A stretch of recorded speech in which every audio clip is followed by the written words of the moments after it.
Bueno, realmente ha sido un gozo y una alegría poder cantar juntos, poder orar juntos y deseo que ahora podamos disfrutar de escuchar la palabra de Dios. Hemos llegado al final del prólogo del Evangelio de Juan. Recordemos lo que es un prólogo. Es un pequeño resumen de los temas más importantes de un libro y es lo que Juan nos ha estado contando en los primeros 18 versículos de su Evangelio. Y hoy hemos llegado al final del prólogo. Y lo que hemos visto hasta ahora es que Juan quiere que su audiencia tenga desde el principio muy claro quién es Jesucristo. Por eso este prólogo está centrado en su identidad y en su obra de salvación. Y este es el tema que él va a desarrollar luego a través de todo el Evangelio. Lo que hemos visto en los primeros 13 versículos es lo siguiente. Primero, que Jesús, como el Hijo de Dios, es el Dios eterno. Es la segunda persona de la Trinidad, que es igual a Dios y al mismo tiempo estaba con Dios en una íntima comunión con el Padre. Segundo, que Jesús además es el creador de todas las cosas. Él es el agente de la creación. Nada fue hecho sin Él.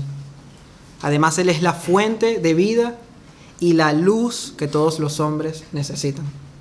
Luz que vino a este mundo para alumbrar nuestro pecado y así poder salvarnos. Tercero, que a pesar de todo su amor, el mundo le rechazó y aún su propio pueblo, el pueblo de Israel, no le recibió. No le recibió hasta el punto que lo clavaron en una cruz. Cuarto, pero que a pesar de ese rechazo masivo, por la gracia de Dios, hubieron personas que creyeron en su nombre. Y a esos, y solamente a esos que por la fe creyeron en Él, les dio potestad de ser llamados hijos de Dios. Para estas personas la salvación no llegó por ningún esfuerzo humano, sino solamente por el poder de Dios que les hizo nacer de nuevo.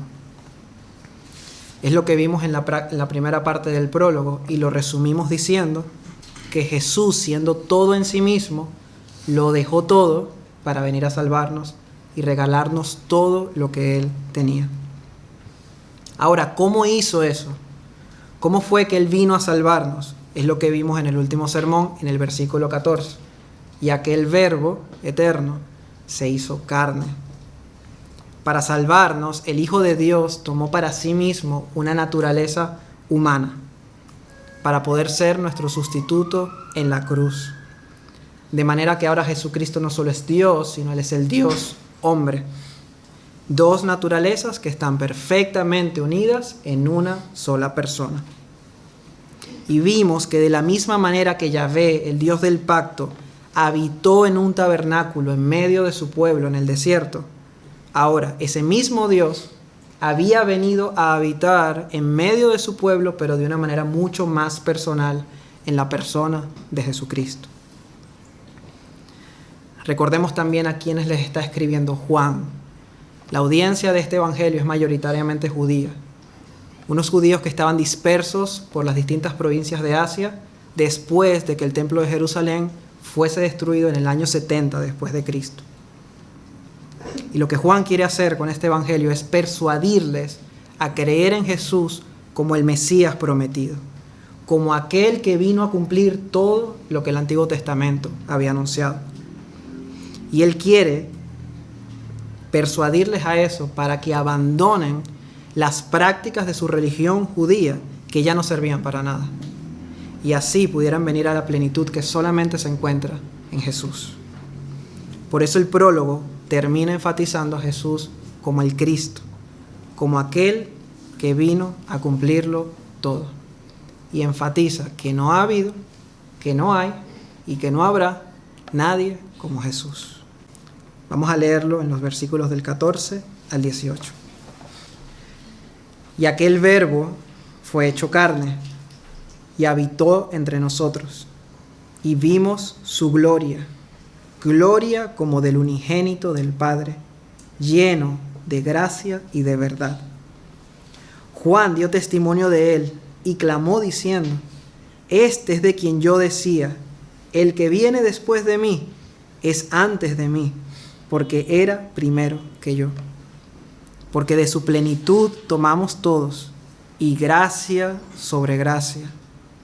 Pues la ley por medio de Moisés fue dada, pero la gracia y la verdad vinieron por medio de Jesucristo. A Dios nadie le vio jamás. El unigénito Hijo, que está en el seno del Padre, Él le ha dado a conocer.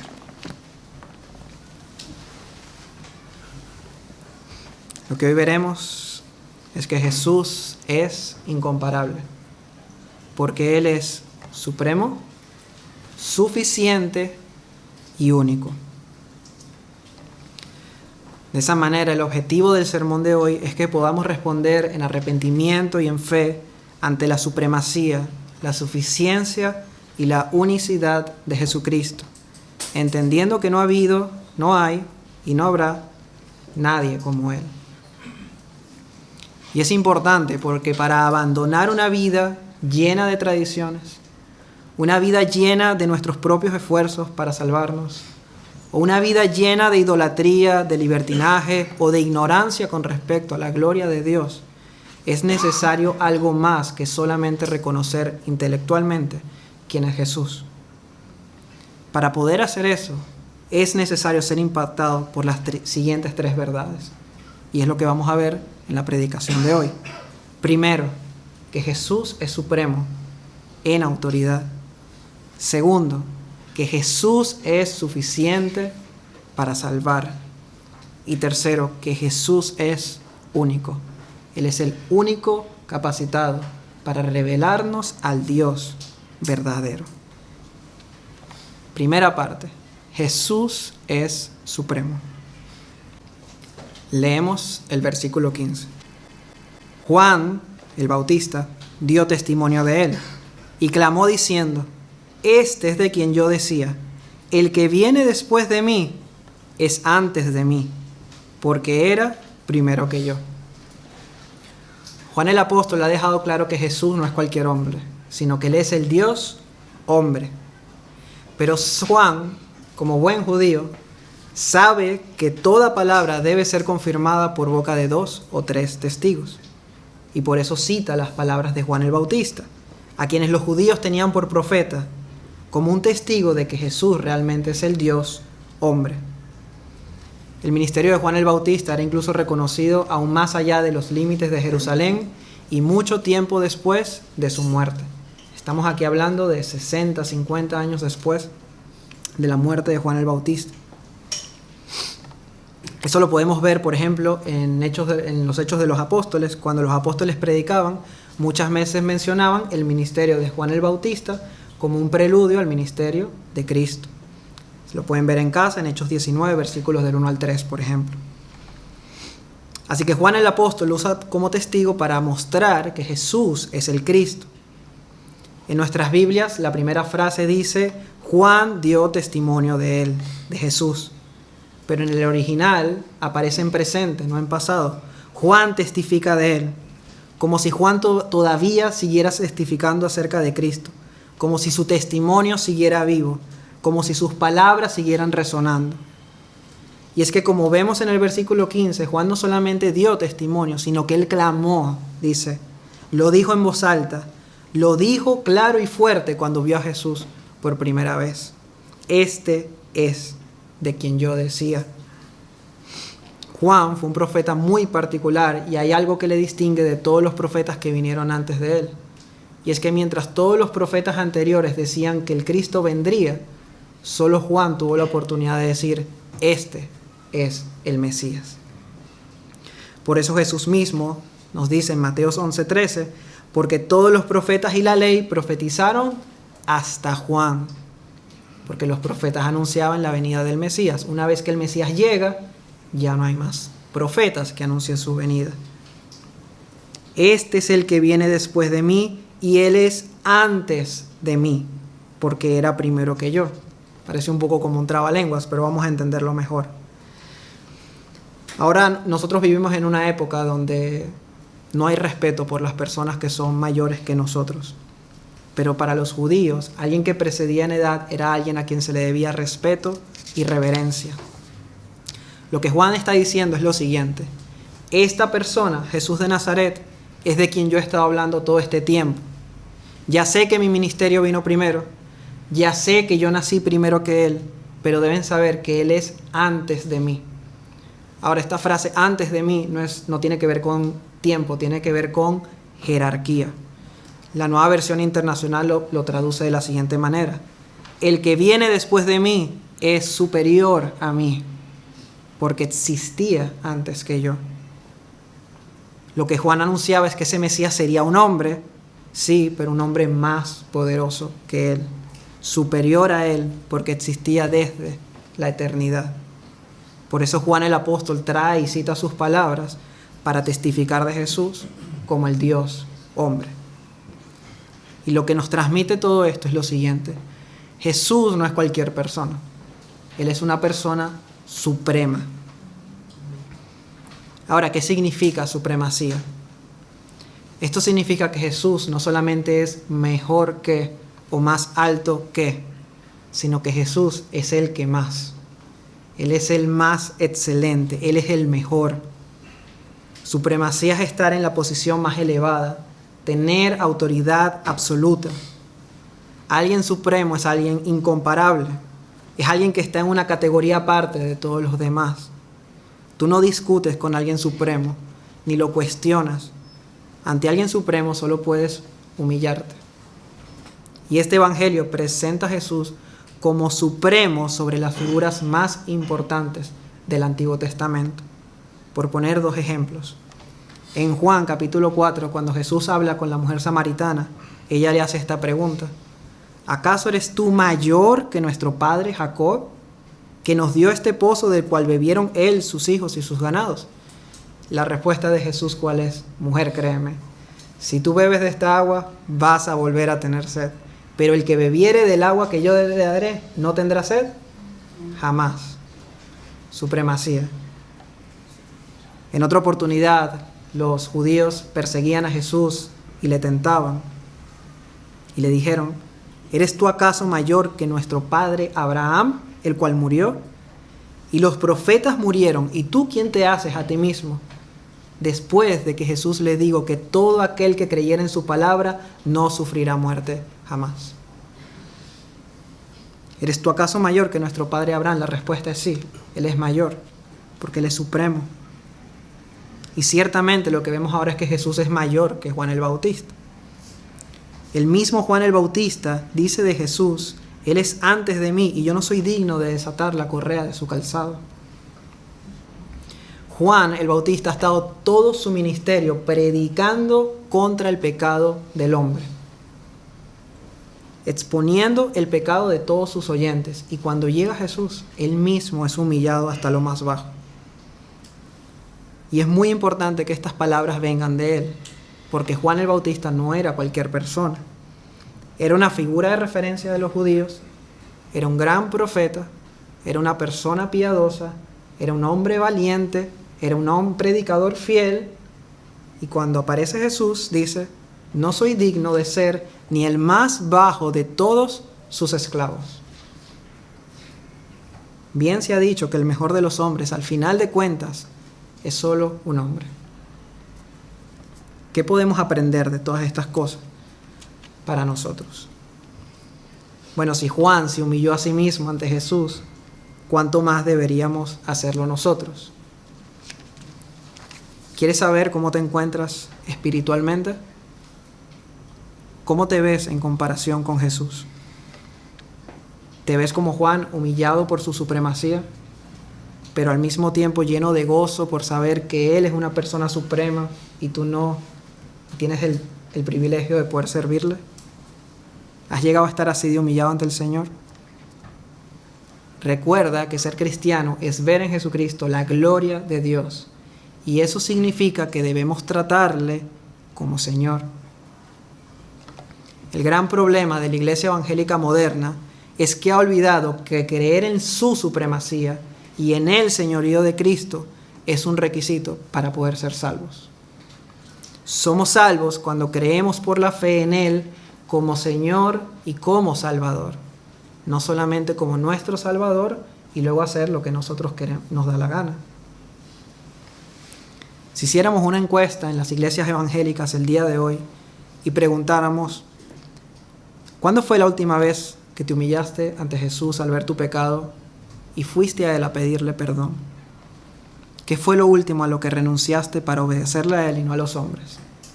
Quizás las respuestas serían realmente alarmantes. Hay una cantidad de personas, incluyendo muchos jóvenes, que asisten a una iglesia evangélica y nunca han sido convencidos de pecado. Nunca, nunca. Nunca se han visto humillados ante Dios. Nunca se han visto indignos de sus favores.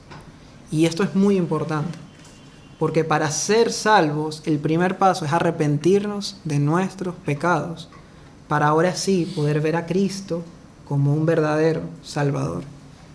Pero si no hay verdadero convencimiento de pecado, ¿de qué nos va a salvar entonces? Pero sé que Dios en su gracia está despertando a muchas personas. Hay muchas personas que están viniendo al cristianismo bíblico, ya no de un contexto católico romano, ya no del agnosticismo o del ateísmo, sino después de estar muchísimo tiempo en iglesias evangélicas, donde el señorío de Cristo se deja a un lado, donde solo se predica de su amor, pero nunca de su verdad, de su justicia, de su santidad. Quizás tú seas una de esas personas que está en esa situación ahora y no sabes qué hacer. Quizás te dé miedo dejar el cristianismo cómodo al que has estado acostumbrado toda tu vida. A lo mejor te dé miedo dar ese paso de fe para comprometerte con el Jesús verdadero que es Dios y Señor. Bueno, ese era el mismo miedo que podría sentir un judío que estuviese leyendo este evangelio, siendo convencido de que Jesús es el Cristo, que debía creer en Él con todo su corazón y que debía servirle con toda su vida, aunque todo su entorno religioso no lo viera así. Y hoy en día creo que uno de los entornos más religiosos que hay es el entorno religioso evangélico. En la época de Juan, esto significaba que ese judío sería expulsado de la sinagoga, sería despreciado por su familia, sería burlado por sus compatriotas, acusado de blasfemo y perseguido por decir que Jesús era Señor y Cristo. Pero ay si ellos lograban ver la supremacía de Cristo. Todos esos miedos que podían venir a su corazón, aunque no iban a desaparecer del todo, iban a quedar en un segundo lugar. Y una firme convicción se apoderaría de su corazón y de su voluntad. Seguirían a Jesús costara lo que costara. Confiarían en su supremacía sobre sus tradiciones, sobre sus líderes religiosos, sobre su comodidad, sobre sus familias, sobre sus amigos. Y seguir a Jesús se convertiría en el único deseo de su corazón. Jesús es supremo. Síguele, cueste lo que cueste, digan lo que digan. Porque además Él no es solo Señor, sino que solo Él puede darte lo que nadie más podrá. Segunda parte, Jesús es suficiente. Vamos a leer versículos 14, 16 y 17. Y aquel Verbo fue hecho carne y habitó entre nosotros. Y vimos su gloria, gloria como del unigénito del Padre, lleno de gracia y de verdad. Porque de su plenitud tomamos todos y gracia sobre gracia. Pues la ley por medio de Moisés fue dada, pero la gracia y la verdad vinieron por medio de Jesucristo. Lo primero que debemos saber es que el versículo 16 es realmente una continuación del versículo 14. En el versículo 14, Juan nos dice que él y los discípulos de Jesús vieron su gloria. Vieron la gloria de Jesucristo. Recordemos lo que es gloria. La gloria de Dios es la manifestación perfecta de todos sus atributos. ¿Qué nos está diciendo Juan? Que ellos vieron la manifestación de los atributos de Dios en la persona de Jesucristo. Pero de todos los atributos, Juan selecciona dos: gracia y verdad. Y la pregunta es, ¿por qué esos dos? ¿Por qué Juan no dice que Jesús está lleno de poder y sabiduría, por ejemplo? Bueno, la razón es que estos dos atributos son un resumen de los atributos de Dios, especialmente esos atributos que tienen que ver con su carácter moral. Aquellos atributos como su poder, eternidad, soberanía, ya Juan los asociaba a Jesús en la primera parte del prólogo. Pero además, estos atributos nos recuerdan a lo que Dios dijo de sí mismo cuando mostró parte de su gloria a Moisés. Y recordemos que la audiencia del Evangelio es mayoritariamente judía. Así que podían asociar lo que Juan está diciendo de Jesús con lo que Yahvé decía de sí mismo en el Antiguo Testamento. Lo leo. Éxodo 34, versículos del 6 al 7. Moisés le pide a Dios que le muestre su gloria. Dios le dice que solo le mostrará parte de su gloria porque no le verá hombre y vivirá. Y dice así: y pasando Yahvé por delante de él, proclamó: Yahvé, Yahvé, fuerte, misericordioso y piadoso, tarde para la ira y grande en misericordia y verdad, que guarda misericordia a millares, que perdona la iniquidad, la rebelión y el pecado, y que de ningún modo tendrá por inocente al malvado. Moisés le pide a Dios que le muestre su gloria, y Dios, pasando por enfrente de él, expone sus atributos, que es lo que hemos visto en estos versículos. Grande en misericordia y verdad es Yahvé. Juan asocia a Jesús lleno de gracia y verdad. Son dos términos similares. Su gracia, la gracia de Dios, es su determinación de favorecer a personas que no merecen nada excepto juicio. Y eso somos todos nosotros. En su gracia se resalta su paciencia, su misericordia, su amor, su benignidad. Y esta parte de esa gracia la vemos cuando lo explica, que guarda misericordia a millares, que perdona la iniquidad, la rebelión y el pecado. Su gracia es su determinación de perdonar a hombres pecadores. Por otro lado tenemos su verdad, comprende su justicia, santidad, ira, y la vemos explicada en Éxodo cuando dice: y que de ningún modo tendrá por inocente al malvado. Su justicia. Ahora, esto presenta un dilema entre dos atributos de Dios que se enfrentan uno con otro. ¿Cómo puede Dios perdonar, mostrar su gracia a hombres pecadores que merecen juicio sin pasar por alto su justicia, su verdad? ¿Cómo Dios puede decir que Él hace las dos cosas al mismo tiempo? ¿Cómo puede ser grande en misericordia y verdad? Y hay otro problema, que es que Dios no es una parte gracia y una parte verdad. Él es perfecto en todos sus atributos. Los teólogos llaman este atributo de Dios su simplicidad, la simplicidad de Dios. Dios es simple en el sentido de que Él no está compuesto por partes, sino que todos sus atributos están unidos perfectamente. Por ejemplo, su amor es un amor completamente justo y su ira es una ira llena de bondad. Así que este dilema deja un vacío. Como Dios es lleno de gracia y de verdad. Hay un vacío en el Antiguo Testamento, hay un vacío en las revelaciones que Dios había dejado de sí mismo. Y ese vacío tenía que ser llenado por alguien.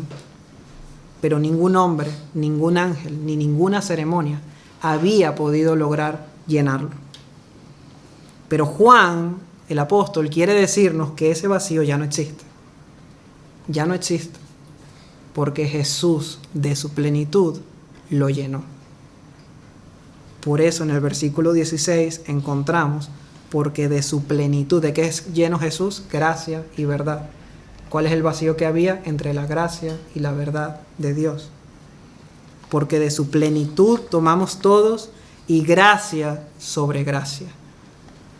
Plenitud significa que no le falta nada, que lo cubre todo. Es lo totalmente opuesto a vacío. Y lo que esto nos apunta es a la suficiencia de Jesús. Alguien suficiente es alguien que es adecuado totalmente para una tarea, alguien que está completo. La palabra plenitud del versículo 16 está asociada a la palabra lleno del versículo 14. Jesús está lleno de gracia y de verdad. Y es de esa llenura, de esa plenitud, que todos los que creyeron en Él han podido recibir gracia sobre gracia. Es de su llenura que hemos recibido el favor inmerecido de Dios. Ahora, ¿qué quiere decir Juan con que hemos recibido gracia sobre gracia? Hay mucho debate sobre la frase y la interpretación más común es que de la plenitud de Cristo nosotros recibimos una gracia tras otra gracia, como si una ola tras otra ola de gracia, que cuando una gracia se acaba, otra está viniendo en camino para sostenernos. Y estoy de acuerdo con eso. Estoy de acuerdo porque es una realidad que la gracia de Cristo es constante e inagotable. Pero no es lo que Juan nos quiere decir aquí. Eso es cierto, pero no es lo que Juan nos quiere decir aquí. La preposición sobre se traduce naturalmente como en lugar de, en reemplazo de. Y eso sí que es el punto que Juan quiere dejar claro. Que de la suficiencia de Jesús hemos recibido una gracia nueva que reemplaza a una gracia anterior. Hemos recibido un regalo que es mejor al regalo que se había dado con anterioridad. Lo vamos a entender mejor. ¿Cómo sabemos que esa es la interpretación correcta? Cuando leemos el versículo 17. El versículo 17 es una explicación del 16. Hemos recibido una gracia que reemplaza a otra gracia. ¿Por qué? Porque la ley por medio de Moisés fue dada, primera gracia, pero la gracia y la verdad vinieron por medio de Jesucristo. La gracia final, la encarnación del Hijo de Dios. Y es que lo más parecido a algo que llenara el vacío entre la gracia y la verdad de Dios fue el sistema de sacrificios que se estableció en la ley de Moisés. Y es lo que llamamos la ley ceremonial. Lo que mostraban estas ceremonias era de una manera contundente que para que Dios mostrara su favor, su gracia, alguien tenía que morir, su verdad, justicia. Que para que haya perdón de pecados, un inocente debe morir. En ese caso, ¿quién moría? Unos animales. Pero esos animales eran insuficientes para llenar ese vacío completamente. Por eso se sacrificaban una y otra vez y vuelta a empezar. ¿Por qué? Porque ese sistema era una gracia, pero era una gracia que era una sombra de aquel que había de venir a llenarlo todo, para completar finalmente la redención de Dios por su pueblo. No podía ser un animal, tenía que ser un hombre, pero no podía ser cualquier hombre. Tenía que ser lleno de gracia y de verdad. ¿Por qué lleno de gracia? Bueno, porque tenía que decidir entregarse en un amor supremo por aquellos que le odiábamos. Tenía que ser una gracia infinita para venir a salvarnos, para decidir venir a salvarnos. Pero también tenía que estar lleno de verdad para poder vivir una vida sin pecado y poder ser nuestro perfecto sustituto en la cruz. Necesitábamos las dos, que alguien quisiera venir a salvarnos y que ese alguien cumpliera con los requisitos de la justicia de Dios. Y nadie había cumplido con esos requisitos hasta que llegó Jesucristo, perfecto en gracia y en verdad. ¿Se entiende? Y hasta que alguien no entiende su suficiencia, no puede ser salvo. Hasta que no se entienda que Cristo lo cumplió y lo pagó todo, las personas, especialmente las religiosas, como la audiencia de este evangelio, seguirán haciendo ceremonias para perdón de pecados. Los judíos continuaban con sus sacrificios de animales y Juan les dice que eso ya no vale de nada. Que Moisés les dio la gracia de la ley como un adelanto, pero la gracia y la verdad se hicieron realidad en Jesucristo. Ahora, no quiero que pensemos que el problema era Moisés o la ley. Ya vimos que era una gracia, era un favor de Dios. El problema fue que ellos no vieron la ley como una sombra de la gracia de Dios, sino que ellos pusieron su vista en la ley moral que tenía la ley de Moisés. ¿Y qué hacían? Pensaron que la podían cumplir, cuando justamente fue dada para mostrarles que no podían cumplirla y por eso tenían que aferrarse a la ley ceremonial. Y precisamente por rechazar ese regalo inicial, no estuvieron preparados para recibir la gracia final que vino en Jesucristo. Así lo vemos cuando Jesús tuvo una conversación con ellos en Juan capítulo 5. Jesús les dice: no penséis que yo voy a acusaros delante del Padre. Hay quien os acusa, Moisés, en quien tenéis vuestra esperanza. Porque si creyereis a Moisés, me creeríais a mí. Si creyereis que Moisés les dio la ley como una sombra de la gracia que había de venir, entonces verían en mí la realidad de esa sombra, porque de mí escribió él. Pero si no creéis a sus escritos, ¿cómo creeréis a mis palabras? ¿Qué les está diciendo Juan? Moisés les dio la sombra, pero Jesús es la realidad. Moisés anunció la ley, pero Jesús la cumplió. Moisés les dio un crédito, pero Jesús pagó la deuda. Amén.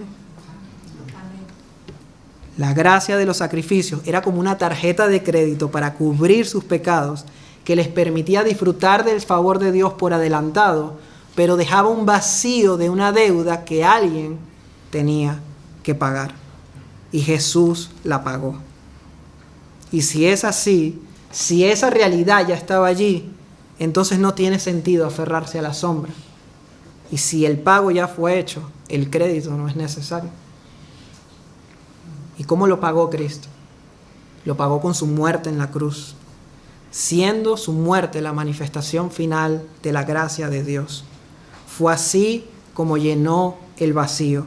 Fue así como trajo armonía entre la gracia y la verdad de Dios, derramando su vida hasta la muerte, el justo por los injustos, para que de su plenitud recibamos la mayor gracia de todo, la gracia de su salvación. En Jesucristo la misericordia y la verdad se encontraron, y la justicia y la paz se besaron. Y es el objetivo de este evangelio, es para lo que Juan escribió este evangelio, es para mostrarles que Jesús es el cumplimiento de los simbolismos de todo el Antiguo Testamento. Por eso cuando vayamos avanzando vamos a ver todas las analogías que Juan va haciendo. Jesús es el verdadero templo. Él es el verdadero pan que descendió del cielo. Él es la serpiente que se levantó en el desierto. Él es el buen pastor. Él es la vid verdadera. Su tumba es el verdadero altar de los sacrificios. Él es el Cordero de Dios. Y así por todo el evangelio de Juan vamos a ir viendo a Jesús como el cumplimiento de todo el Antiguo Testamento. ¿Qué podemos aprender nosotros de todo esto? ¿Qué podemos aprender de la suficiencia de Cristo y del error de los judíos en la época de Juan? Bueno, al igual que en su época, hoy en día las personas siguen teniendo su esperanza en Moisés, aunque no tengan ni idea de quién es Moisés. Muchos siguen descansando en que son buenas personas que pueden cumplir la ley moral de Dios. Hay una frase que es muy común hoy en día y seguro que la han escuchado. La verdadera religión es ser buena persona. La verdadera religión es ser buena persona. Bueno, y eso no está incorrecto en sí mismo, pero el único problema es que no somos buenas personas.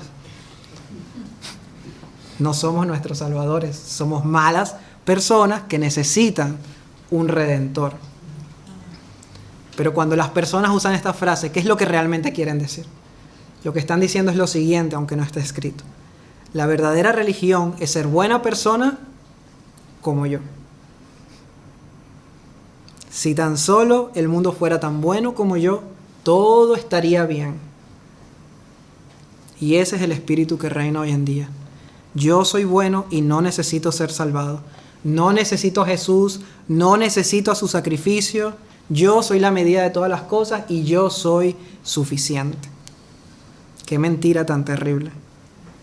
Esa mentira lleva a las personas a despreciar el regalo de una salvación tan grande. Salvación que es suficiente para todo aquel que cree. Pero para creer hay que reconocer que estamos vacíos. Y una persona llena nunca podrá ir a Cristo para ser llenado con su plenitud. Pero con todo y lo terrible que es esto, hay algo aún mucho peor. Y es reconocer que necesito ser salvado. Es reconocer que Cristo es un Salvador necesario, pero no reconocer que Él es el Salvador suficiente. Jesucristo no solamente es necesario, Él es suficiente. Su obra fue completa y no podemos añadirle nada. Pablo le dice a los colosenses, porque en Él habita corporalmente toda la plenitud de la deidad, y por lo tanto vosotros estáis completos en Él. Completos en Él. No necesitamos nada más. Y eso es lo que principalmente nos separa de la Iglesia Católica Romana. Muchas veces creemos que nuestras diferencias están en lo que creemos acerca de María, acerca de las imágenes o de los sacerdotes. Pero una de las diferencias principales, aparte de no creer en la suficiencia, de que ellos no crean en la suficiencia de las Escrituras, es que no creen en la suficiencia de Jesucristo. Es posible que hayan personas aquí que profesen esa religión. Yo sé que hay muchos que en las redes sociales siguen nuestras predicaciones y quiero dirigirme a ellos con el mismo amor y la misma urgencia con la que Juan se dirigió a los judíos de su época. Es necesario creer que el sacrificio de Cristo fue suficiente para poder ser salvos. No basta creer que Jesús es el Dios hombre que vivió, murió y resucitó por nuestros pecados. Es necesario creer que lo que Él hizo fue suficiente. Y la Iglesia Católica Romana no cree eso. Creen que Cristo es necesario, pero no es suficiente. Y eso se evidencia en la práctica de sus ceremonias, que también son para perdón de pecados. Quiero darles 3 ejemplos. En primer lugar, la Eucaristía. Para los que no saben, la Eucaristía, cuando se da la hostia, para tomarla como el verdadero cuerpo de Cristo, según ellos dicen. Leo lo que dice su propio catecismo, párrafo 1367. El sacrificio de Cristo y el sacrificio de la Eucaristía son, pues, un único sacrificio. La víctima es una y la misma. El mismo, el que se ofrece ahora por el ministerio de los sacerdotes, que aquel que se ofreció a sí mismo en la cruz, pero solo es diferente en el modo de ofrecer. Ellos solo ven una diferencia, que el sacrificio de Cristo fue con derramamiento de sangre, mientras que la Eucaristía no lo es. Pero creen que es un sacrificio real. De hecho, creen que el pan es el cuerpo real de Cristo y el vino es la sangre real de Cristo. Continúa diciendo, y por lo tanto, este sacrificio es verdaderamente propiciatorio. Otra manera de decirlo es que el sacrificio de Cristo en la cruz no fue suficiente para aplacar la ira de Dios. Es lo que significa propiciar. No fue suficiente para mostrar la armonía de su gracia y su verdad. El segundo ejemplo que quiero traer es la necesidad de otros intermediarios. Quiero leer una oración que se hace durante la misa, que incluso muchos de nosotros seguros alguna vez lo hicimos. Yo confieso ante Dios Todopoderoso y ante ustedes, hermanos, que he pecado mucho de pensamiento, palabra, obra y omisión. Por mi culpa, por mi gran culpa. Por eso ruego, primero, a Santa María siempre Virgen, segundo, a los ángeles, tercero, a los santos y cuarto, a ustedes, hermanos, que intercedan por mí ante Dios nuestro Señor. Y la pregunta es, ¿dónde está Cristo? ¿Dónde está aquel que lleno de gracia y verdad lo pagó todo? ¿Dónde está el Dios hombre delante de nuestro Dios y Padre intercediendo por nosotros? ¿Dónde está aquel que nos da acceso directamente a nuestro Padre y a nuestro Dios. Jesús es necesario, pero no es suficiente. Y en tercer lugar, la doctrina en cuanto a la salvación. La salvación, según la Iglesia Católica Romana, no es solo por la fe. Esa fe no es por obras, no es lo que ellos dicen, no es que la salvación es por obras. Su doctrina dice que la salvación debe ser por fe, que debe ir acompañadas por obras. Y la gracia de Dios viene por medio de los sacramentos, por eso dan tanta importancia pues, al bautismo, a la primera comunión, a la confirmación, etc. Leo su doctrina de los cánones del Concilio de Trento con respecto a la justificación. Si alguien afirma que el pecador es justificado solo por la fe, entendiéndose así que no se requiere nada más para cooperar con el fin de obtener la gracia de la justificación, sigue diciendo entonces que esa persona sea anatema, que sea excomulgada. Si alguien afirma que nuestra salvación es solo por la fe en Cristo y que no hay nada que añadir, para ellos esa persona debe ser anatema, excomulgado de la comunión con ellos. Por lo tanto, su doctrina es una doctrina de fe más obras para salvarnos. La obra de Cristo no es suficiente, es necesario, pero necesitas tu esfuerzo para salvarte.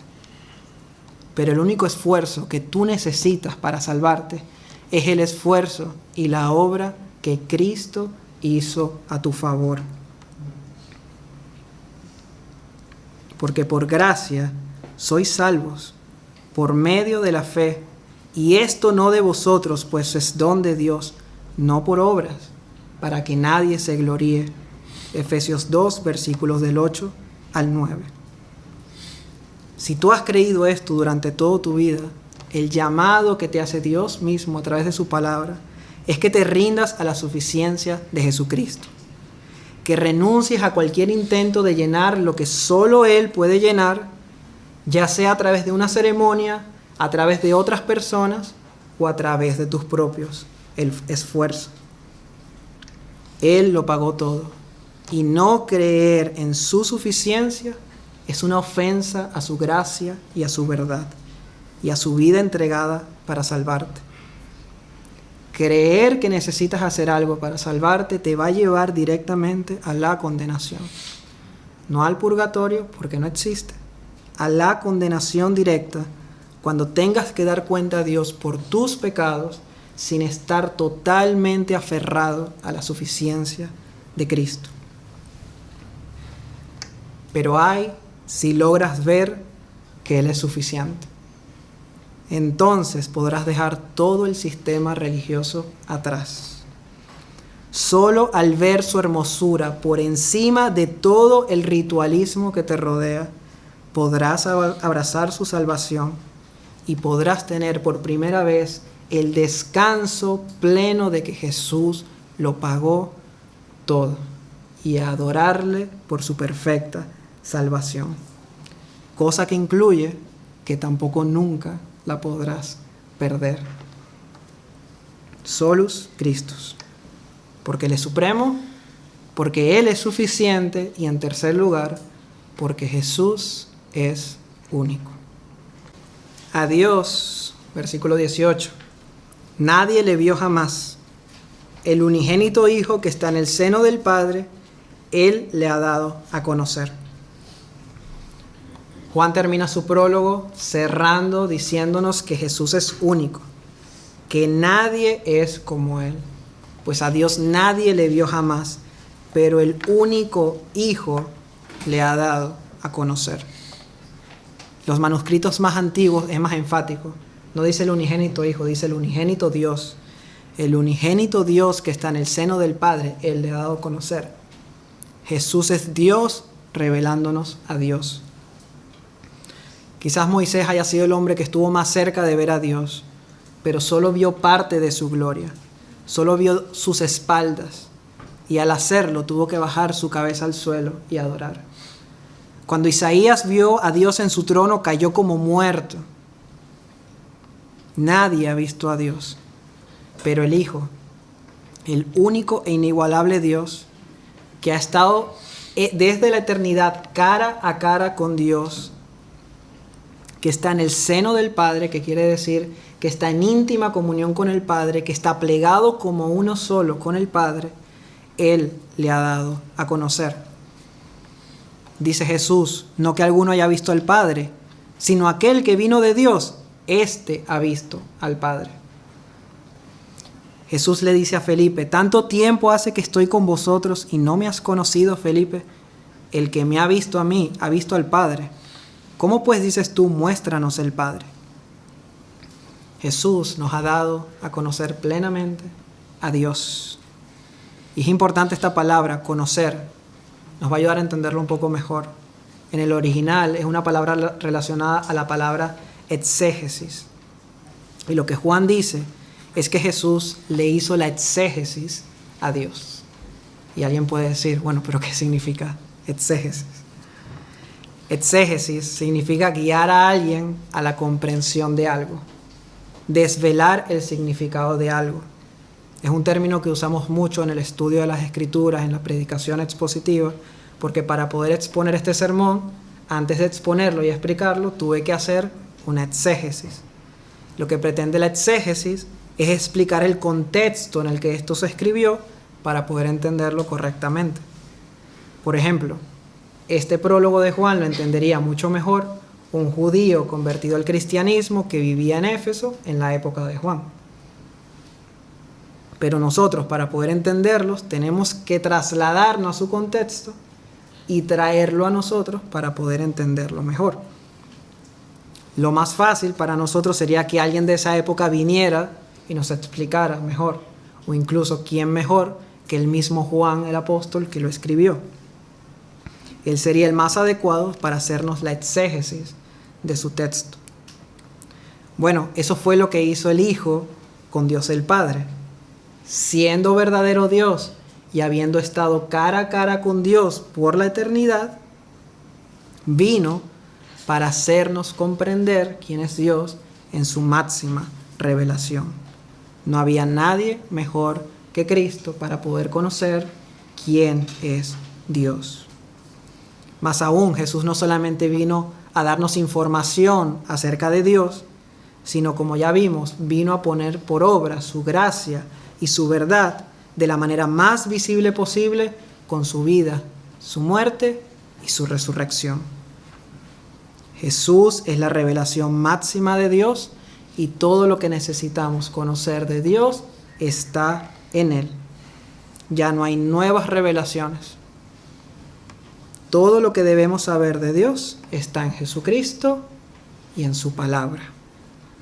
Porque Dios, habiendo hablado muchas veces y de muchas maneras en otro tiempo a los padres por los profetas, en estos postreros días nos ha hablado por el Hijo. El Hijo es el discurso final de Dios. Termino.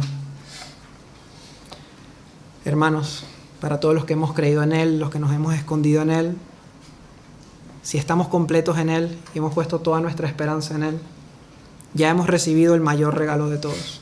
Hemos recibido la gracia final de Dios en Jesucristo. Somos ricos, pues hemos recibido el perdón de nuestros pecados y la plenitud de Cristo está en nosotros. Tenemos suficientes razones para estar con gozo, a pesar de las dificultades de la vida. Tenemos suficientes razones para estar agradecidos con Dios y buscar obedecerle cada día. Ya sabemos que no para salvarnos, no para que Dios nos ame más, sino porque ya nos ha salvado y ya nos ha amado completamente. Pero para ti que aún no te has rendido a Jesucristo, recuerda que Jesús es incomparable y no ha habido, no hay y no habrá nadie como Él. Él es supremo, Él es suficiente y Él es único. Y tienes que responder qué vas a hacer ante esa realidad. No puedes quedarte igual. O te rindes o lo rechazas. La única opción correcta es arrepentirte de tus pecados y creer únicamente en Él para salvación. La única opción correcta es dejar tu vida atrás ya sea que sea una vida de comodidad evangélica, ya sea una vida de tradiciones religiosas o una vida de libertinaje, da igual. Sea de donde sea que vengas, vas a tener que pagar un costo. Vas a tener que pagar el costo de renunciar a todo lo que ha sido tu vida hasta el día de hoy. Es el mismo costo que tenían que pagar los judíos en la época de Juan, si se convertían al cristianismo, o el mismo costo que tenía que pagar un griego que dejaba de adorar a sus falsos dioses. Pero sé valiente, porque no hay mayor intercambio que puedas hacer que dejar tu vida vacía sin Cristo por la llenura de la vida eterna que solo puedes tener en Él. Solo hay un requisito para ser llenado: verte completamente vacío. Verte completamente vacío de verdad, de justicia, incapaz, insuficiente de salvarte a ti mismo, incapaz de ser llenado por algo o por alguien más. Si es así, solo tienes que creer en su nombre, en que Jesús es el Dios hombre, supremo en autoridad, suficiente para salvar y que es el único que puede revelarte a Dios, y Él te regalará vida eterna. Porque a todos los que recibieron, a los que creen en su nombre y nada más, a los que creen en su nombre, les dio potestad de ser hechos hijos de Dios. Quizás necesitas hablar con alguien al terminar este sermón, quizás con algunos de los pastores o quizás con la persona que te trajo a la iglesia, y preguntar cómo puedes conocer y seguir a este Jesús tan impresionante. O quizás antes de eso debas salir de aquí, ir a tu casa, cerrarte en tu habitación, arrodillarte y pedir perdón en oración. Pedirle al Señor que muestre misericordia para contigo, que perdone todos tus pecados y que puedas descansar absolutamente en Él. Y después de eso, vengas el siguiente domingo, hables con alguno de los pastores, hables con alguna persona de la iglesia y decirle: quiero seguir a Cristo, quiero vivir para Él. Y si lo haces, recibirás la ayuda que necesitas. Jesús derramará su gracia y su verdad sobre tu vida y no volverá a ser la misma. Amén.